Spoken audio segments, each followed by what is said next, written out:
ભરૂચમાં થયેલા મનરેગા કૌભાંડમાં હવે નવો વળાંક સામે આવ્યો છે, જેમાં કોંગ્રેસ નેતા હીરા જોટવાની ગીર સોમનાથ પોલીસે અટકાયત કર્યાના સમાચાર સામે આવ્યા છે। શું છે સમગ્ર વિગત જાણ્યા અહેવાલમાં। જય હિન્દ, BSI ટીવી ન્યૂઝ પર આપની સાથે હું છું નિધિ ગઢવી। ભરૂચ જિલ્લાના 56 ગામોમાં 7 કરોડ 30 લાખ રૂપિયાનું મનરેગા કૌભાંડ સામે આવ્યું હતું। આ કેસમાં ભરૂચ ખાતે મદદનીશ પ્રયોજના અધિકારીએ મનરેગા યોજનામાં આમોદ, જંબુસર, હાસોટામાં કરોડોનું કૌભાંડ થયું હોવાની ફરિયાદ નોંધાવી હતી અને હવે આ મામલે ભરૂચ પોલીસે કોંગ્રેસ નેતા હીરા જોટવાની ગીર સોમનાથથી અટકાયત કરી છે। હાલ તેમની પૂછપરછ પણ કરવામાં આવી રહી છે। આ મનરેગા કૌભાંડ મામલે ધારાસભ્ય ચૈતર વસાવાએ કોંગ્રેસના દિગ્ગજ નેતા હીરા જોટવા પર ગંભીર આક્ષેપો કર્યા હતા, જે અંગે હીરા જોટવાની પ્રતિક્રિયા પણ સામે આવી હતી। તેમણે પોતાના પર લાગેલા તમામ આરોપોને ફગાવ્યા હતા અને એવું કહ્યું હતું કે આ પાર્ટી ભાજપની જ બી ટીમ છે।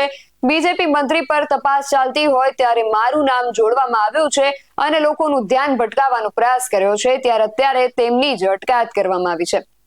ભરૂચ ખાતે મદદનીશ પ્રયોજના અધિકારીએ મનરેગા યોજનામાં આમોદ, જંબુસર, હાસોટમાં કરોડોનું કૌભાંડ થયું હોવાની ફરિયાદ નોંધાવી હતી, જેમાં Jalaram enterprise agency, Muralidhar enterprise અને કરાર આધારિત આઉટસોર્સ કર્મચારી સામે ફરિયાદ નોંધાઈ હતી।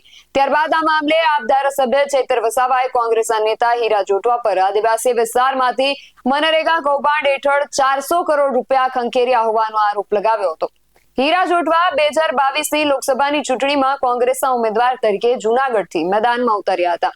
તેમણે BA સુધીનો અભ્યાસ કરેલો છે। તેઓ 1991 થી 2004 સુધી સુપાસી ગામના સરપંચ તરીકે પણ ફરજ નિભાવી ચૂક્યા છે। આ દરમિયાન તેમણે 1995 થી વર્ષ 2000 સુધી વેરાવળ યુવક કોંગ્રેસ પ્રમુખ તરીકેની પણ કામગીરી સંભાળી હતી।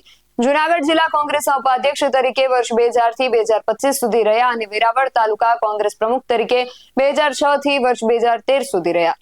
આ સિવાય તેમણે 2019 થી 2023 સુધી પ્રદેશ કોંગ્રેસના મહામંત્રીની જવાબદારી સંભાળી। વર્ષ 2022માં કેશોદ વિધાનસભા બેઠક પરથી કોંગ્રેસના ઉમેદવાર તરીકે ચૂંટણી લડ્યા હતા। હાલ તેઓ પ્રદેશ કોંગ્રેસના ઉપાધ્યક્ષ તરીકે કામગીરી બજાવી રહ્યા છે। હીરા જોટવા ખેતી અને બિઝનેસ સાથે પણ સંકળાયેલા છે। ચૈતર વસાવાએ જ્યારે હીરા જોટવા પર આક્ષેપો લગાવ્યા હતા ત્યારે તેમણે એવું કહ્યું હતું કે ચૈતર વસાવાએ મારી માનહાનિ કરી છે, આથી તેમની ઉપર હું માનહાનિનો દાવો કરીશ। ચૈતર વસાવાએ કોર્ટમાં પુરાવા આપવા પડશે। ત્યારે આ બધાની વચ્ચે હવે તેમની જ અટકાયત કરવામાં આવી છે અને તેમની જ પૂછપરછ કરવામાં આવી રહી છે। ત્યારે હવે આગળ જતા પોલીસ તપાસમાં શું બહાર આવે છે તે જોવું રહ્યું।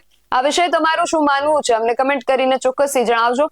આવા જ વધુ અહેવાલો સાથે મળતા રહીશું। તમે મારી YouTube ચેનલને સબસ્ક્રાઇબ કરવાનું અને અમને Facebook અને Instagram પર ફોલો કરવાનું ભૂલશો નહીં। બાકી અવનવી અપડેટ્સ માટે આપ જોતા રહો BSI ટીવી ન્યૂઝ। નમસ્કાર।